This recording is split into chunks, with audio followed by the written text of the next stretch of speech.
When the cameras rolled that Tuesday morning, no one at ABC could have predicted they were about to witness one of the most explosive moments in daytime television history. It began like any other episode of The View, the studio humming with practiced chaos, assistants darting through corridors, camera operators fine-tuning their shots, and makeup artists adding last touches under the bright glare of studio lights. Keanu Reeves sat quietly in the green room, a figure of calm amid the whirl of production. At 58, he was both an icon and an enigma, one of Hollywood's few genuinely beloved stars. His fame had never been built on scandal or self-promotion, but on humility, integrity, and an effortless grace that disarmed even his harshest critics. The stories of his kindness had become legend, giving up his subway seat for a tired nurse, donating millions anonymously to children's hospitals, treating every crew member like an equal. This appearance was supposed to be routine. He was there to promote his latest film, The Guardian, Redemption, a global box office hit. The producers promised a light, friendly chat, a few jokes, some behind-the-scenes anecdotes, perhaps a word about his charitable foundation. Nothing political, nothing controversial. But that wasn't what Joy Behar had in mind. For more than 2 decades, Joy had been The View's most polarizing voice, sharp, outspoken, and unapologetically confrontational. Her fans praised her candor. Her critics accused her of turning daytime TV into a daily lecture. Lately, she had taken to calling her style accountability journalism, a phrase that often translated into ambush interviews for guests who didn't share her political leanings. And on this particular morning, her target was Keanu Reeves, Hollywood's quietest man, the one who rarely took sides, who refused to weaponize his fame for politics or publicity. To Joy, that silence was not humility. It was complicity. In the control room, producers prepared for another seamless broadcast. The audience, mostly fans clutching photos and posters, filled the seats with a contagious excitement. They weren't there for politics. They were there to see Keanu, the man whose characters embodied courage and grace. The applause sign flickered. The lights intensified. "Welcome, welcome, welcome." Whoopi Goldberg's voice boomed across the studio, warm and steady as ever. "We have a truly special guest this morning. An actor whose work has inspired millions, whose generosity has touched countless lives. Please welcome Keanu Reeves." The crowd erupted.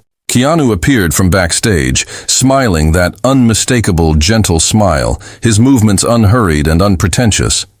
He wore a dark sweater over a collared shirt, jeans, and the quiet confidence of a man uninterested in performance. He shook a few hands, nodded to the cheering audience, and took his seat with that calm energy that seemed to fill any room without trying. Whoopi greeted him warmly, embracing him with genuine affection. Sonny Hostin followed with a polite smile and firm handshake. Sarah Haynes beamed. She'd long been the one who favored empathy over confrontation, while Alyssa Farah Griffin, the show's conservative voice, looked visibly pleased, perhaps relieved to have a guest who didn't thrive on conflict. And then there was Joy. She remained seated, her eyes locked on Keanu with an expression that looked almost like a smirk. Her smile was polite, but her posture betrayed something else, the readiness of someone about to spring a trap. Her co-hosts noticed the tension immediately. Over the years, they had learned to recognize this mood in Joy, the stillness before the strike. Whoopi sensed it too. As moderator, she had spent years keeping the peace, steering heated debates back to sanity.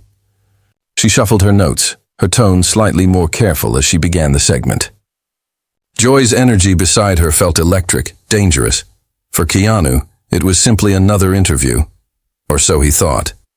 He leaned forward slightly, listening attentively, hands folded loosely in his lap.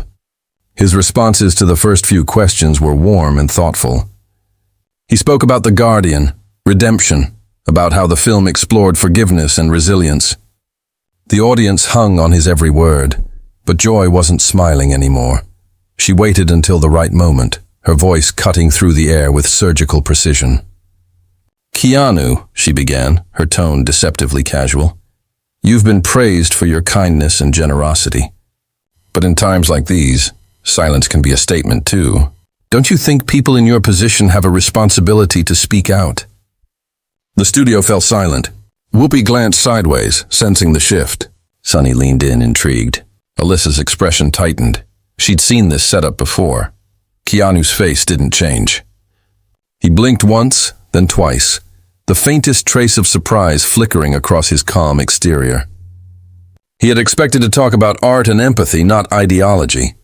For a long second he said nothing, the air thick with expectation. Then softly, he replied, "I think kindness speaks louder than opinions." The crowd erupted again, this time not with laughter, but applause. Genuine, spontaneous, unprompted. Joy's smile faltered. In that moment, the confrontation she'd been building toward dissolved under the weight of something she couldn't outtalk. Authenticity. And just like that, a quiet man reminded the world, and the room, that dignity doesn't need to shout to be heard. Keanu smiled as he extended his hand. "Joy," he said warmly. She took it, her grip firm but fleeting. "Keanu, glad you could make it," she replied. Her voice polite but edged, the kind of tone that carried more than words, a reminder that he was stepping into her domain. Keanu settled into his chair, relaxed, composed, every gesture effortless. He crossed one leg over the other, hands resting loosely in his lap, eyes moving around the table with open curiosity. His posture radiated calm, a man who had come expecting a conversation, not a confrontation. For the first several minutes, everything unfolded as planned. Whoopi Goldberg opened the discussion with practiced ease, steering the talk toward The Guardian, Redemption, Keanu's latest blockbuster. He spoke about the grueling stunt work, about the film's emotional core, about redemption and loss. His voice was soft but steady, thoughtful without pretense. "The action sequences are incredible," Sonny Hostin said, "but there's real emotional depth too. Your characters search for meaning after tragedy. It connects with people." Keanu nodded. "I think that's why the films work. It's about trying to do the right thing in a world that doesn't always reward that. About holding onto your principles even when it costs you." "That's universal," the audience broke into applause. This was the Keanu Reeves they loved, reflective, humble, grounded. Sarah Haynes followed up with a question about his foundation, praising his work funding schools in underprivileged communities. Keanu deflected the credit gracefully, focusing instead on teachers, students, and the small part he played. Alyssa Farah Griffin laughed. "Small part? You've donated over $50 million in the last decade." Keanu smiled, shrugging. "I've been very fortunate. Using that fortune to help others isn't charity, it's responsibility." More applause. The energy in the room was bright, warm. Everyone, the hosts, the audience, Keanu, seemed perfectly in sync. Everyone except Joy. She'd said almost nothing. Her fingers tapped lightly against her cue cards, her eyes fixed on Keanu with a stillness that felt predatory. Those who knew her recognized the pattern. She was waiting, letting him get comfortable, letting the audience adore him. The longer she waited, the sharper her strike would land. The segment cut to commercial. Makeup artists rushed in, assistants passed out water bottles, the audience murmured happily. Keanu checked his phone and smiled at something on the screen. He had no idea what was coming.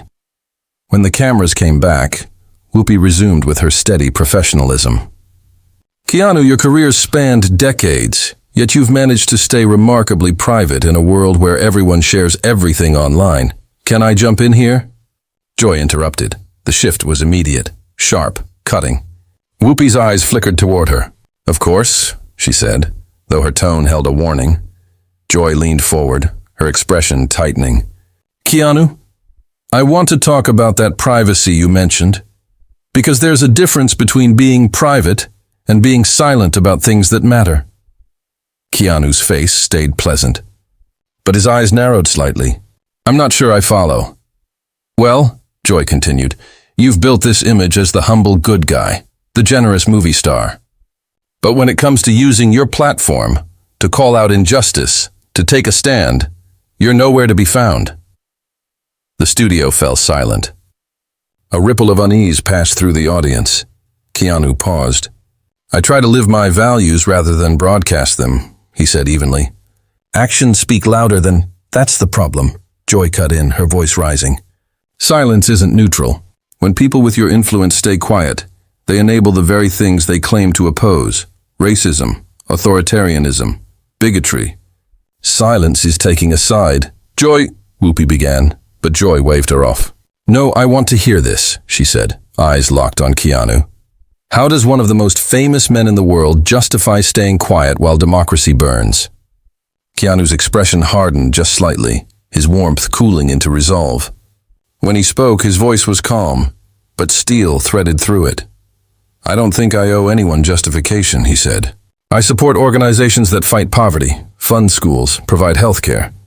I treat people with respect, regardless of what they believe. If that's not enough, I'm sorry, but I'm not going to perform my values for your approval. The audience erupted in applause. Joy blinked, momentarily thrown. Then she smiled, cold, tight. Perform your values? People are suffering, Keanu. Families are being torn apart, rights stripped away. And you're worried about performance? That's incredibly privileged. Keanu's voice dropped. Privileged? He repeated. There was danger in the softness. You want to talk about privilege? The air in the studio thickened. Every breath seemed to wait for what came next. Sunny stepped in, siding with Joy. Joy raises a fair point. People like you have enormous influence. When you don't use it to speak truth to power. Truth to power? Keanu interrupted quietly, his gaze cutting through them both. You sit here in one of the wealthiest studios in Hollywood, earning millions, and you lecture others about truth to power. The room went still. Sunny's face flushed.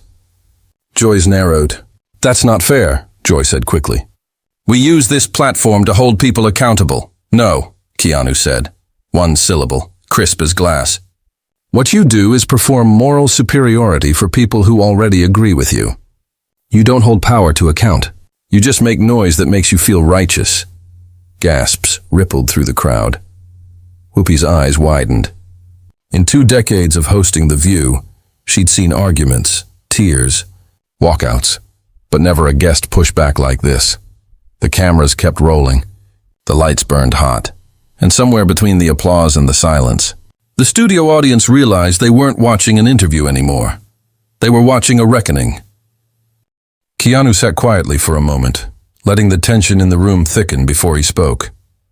Maybe we're all coming from good intentions, Sarah offered gently, trying to ease the storm. Are we? Keanu's eyes shifted toward her. His tone wasn't harsh, but the weight behind it made the air crackle. Because from where I'm sitting, it looks like some people are more interested in public confession than in doing actual good. Joy flushed, anger climbing up her neck. That's incredibly condescending, Keanu. You don't get to waltz in here and judge us for doing exactly what you're doing right now. His voice stayed calm, almost too calm. You invited me here under the pretense of discussing my work. But for the last 15 minutes, you've tried to shame me for not performing activism the way you find acceptable. And when I defend myself, I'm condescending. Alyssa Farah Griffin stepped in, her tone placating. I think what Keanu means is that there are many ways to contribute to society. Public statements are only one form of that. Oh, please, Joy snapped. That's what people say when they're afraid to take real risks, when they don't want to alienate half their audience. Keanu leaned forward slightly, patience thinning. You want to talk about risks, Joy? When you speak out here, what are you risking? Your job, your audience? No. You're saying exactly what the network wants. You're rewarded for it, but me? I've spent 30 years building a career that unites people. I make movies that a conservative grandfather and his progressive granddaughter can watch together. That's not cowardice. That's craft. That's respect, the audience erupted. Applause thundered across the studio, real, raw, and loud. Joy froze, caught off guard. She'd expected him to retreat, not stand tall in conviction. So you admit it, she shot back. You care more about box office than doing what's right. Something flickered behind Keanu's calm expression. Steel, maybe sorrow. My father was a carpenter who couldn't read. My mother cleaned houses for people who never learned her name. I slept in my car while chasing auditions. I know what it means to fight for something. And I'll never insult the people who've supported me by assuming they need me to tell them how to think. He turned toward the cameras, his words now for the millions watching. The people at home, they're teachers, nurses, mechanics, parents trying to raise decent kids. They don't need celebrities preaching morality from leather chairs. They need respect. The applause came again, louder this time. some people on their feet, others visibly moved. Sunny tried to steady things. "Surely you acknowledge celebrities have a responsibility to use their platforms for good." "I do," Keanu replied evenly. "And I do it quietly, without press releases, without cameras. Because real charity doesn't need an audience." "That sounds like an attack on people who are public about their activism," Sunny said defensively. "If that sounds like an attack," Keanu replied, "maybe ask yourself why." The silence that followed was surgical. Sunny looked down. Alyssa hid a smile. Whoopi exhaled deeply, looking exhausted. Joy, still burning, couldn't stop herself. "You know what I think?" she said, trembling. "You're scared. You hide behind humility because you can't handle real challenge." Keanu stood. Not aggressively, but with a quiet power that shifted the room's balance. The audience gasped. Cameras zoomed in. "I'm not scared," he said softly. "I'm disappointed." He began unclipping his microphone, but Joy pressed again. "Disappointed in what? That someone finally called you out?" He paused, then met her gaze. "Disappointed that this platform divides instead of unites. That journalism's been replaced by judgment. That asking questions has been replaced by demanding answers. You didn't invite me for a conversation. You invited me for a shaming." And it backfired. He placed the microphone on the armrest, his movements calm but final. "I came here in good faith," he continued, addressing the cameras now. "I wanted an honest discussion about art and life. Instead, I walked into a political trap. You wanted me to perform a version of activism you approve of, not speak my truth." Whoopi tried one last time. "Keanu, I think there's been a misunderstanding." "No," he said gently. "There's been perfect understanding. You knew what this was, and now I do too." He looked at each host in turn, sympathy for Sarah and Alyssa, sadness for Whoopi, disappointment for Sunny, and finally pity for Joy. "The real tragedy," he said quietly, "is that we probably agree on more than we disagree. We both want justice, compassion, opportunity, but you're so obsessed with proving your virtue that you've lost sight of the goal. You're not trying to make the world better, you're trying to win." He turned, offered a small nod to the audience, and walked off stage as the applause swelled once more. Not for spectacle, but for truth spoken plainly. Keanu took a step back from his chair, ready to leave. The room was still thick with tension when Joy made one last fatal mistake. "So, that's it? You're just going to run away?" she said, her voice sharp with defiance. "Refuse to engage? Prove me right?" Keanu stopped. Slowly he turned. When he spoke, his voice was quiet, barely above a whisper. But somehow it filled every corner of the studio. "I've survived poverty," he said. "I've survived rejection and an industry that told me I'd never make it. I've survived by staying true to myself, by treating people with dignity, by working harder than anyone, and by never compromising my principles for approval." He let the words breathe. The silence that followed was reverent. "I don't need to prove anything to you, Joy," he continued. "I've already proven everything that matters, to the people who matter." He gestured toward the audience, where many were standing now, some with tears in their eyes. "They're not here in this studio. They're at home working hard, raising families, living real lives. They deserve better than having their morning entertainment turned into political theater." He turned and began walking toward the exit, calm, unhurried, every step measured. Cameras tracked him, unsure whether to cut away. Stagehands froze mid-motion. The air buzzed with disbelief. Just before he reached the curtain, Keanu stopped again. He turned back one last time, scanning the studio. The shaken hosts, the silent crew, the audience united in stunned solidarity. "I've spent my life playing heroes," he said. "Men who fight for what's right, who stand for the powerless, who refuse to compromise even when it costs them everything. I've tried to live by those same values off screen." He offered a small, sad smile. "The difference between your heroes and mine is simple. Mine don't announce they're heroes. They just do what's right and let their actions speak. Maybe that's a lesson worth learning." And with that, Keanu Reeves walked off the set of The View. He passed the gaping producers and shell-shocked crew, through the stage doors, into a waiting car that pulled away into New York traffic. Behind him, chaos detonated. Joy Behar sat frozen, color drained from her face. realizing too late that she had pushed too far. Sunny stared into space, wishing she could vanish. Sarah and Alyssa exchanged looks of quiet relief. Whoopi Goldberg, the veteran moderator, gazed at the empty guest chair as though she'd just watched the end of something far larger than a segment. The director cut to commercial, but the moment was gone.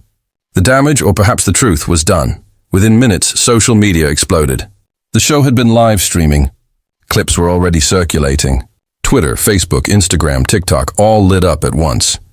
Hashtags formed instantly. Stand with Keanu, Respect Reeves, Panel Disaster. Within half an hour, they were trending worldwide. The clips told the story better than any commentary could. Keanu's calm strength, his eloquent defense of integrity and audience respect, his quiet dignity in the face of provocation. Opposite him, Joy Behar's interruptions, her disdain, her self-righteous disbelief. The contrast was devastating. Celebrities began weighing in. Directors who'd worked with Keanu shared stories of his humility and generosity. Co-stars posted photos and memories. Even public figures from opposite political camps found rare agreement in defending him. This is why Keanu Reeves is one of the few genuine people left in this business, tweeted actress Victoria Chen. No performance, no pretense, just grace and honesty. Action director James Rodriguez wrote, "I've worked with Keanu 5 times. He treats everyone, crew, extras, janitors, with respect. That's not an act, that's who he is." But the most powerful voices came from ordinary people. A teacher posted, "Keanu's foundation rebuilt our school's library. No press, no cameras, just kindness." A former scholarship recipient wrote, "He paid for my entire college education through his charity. I never met him, no publicity, just a chance that changed my life." A nurse added, "He spent 6 hours in our children's hospital, visiting every patient. He asked us not to tell anyone. That's who he is." The stories multiplied, hundreds, then thousands, each one painting the same picture, a man who gave quietly, without the spotlight. News networks scrambled to cover the fallout. Analysts dissected the confrontation frame by frame. Political commentators debated what it said about celebrity culture. Media critics agreed on one point: Joy Behar's ambush had crossed a line. "There's a difference between accountability and attack journalism," one columnist wrote. "You don't invite a guest under false pretenses and then try to shame them for refusing to perform your politics." Behind the scenes, The View was in crisis mode. Executives, PR teams, and producers held emergency meetings, but the damage was irreversible. Advertisers began pulling out within hours. Major sponsors didn't want their logos attached to a cultural fiasco.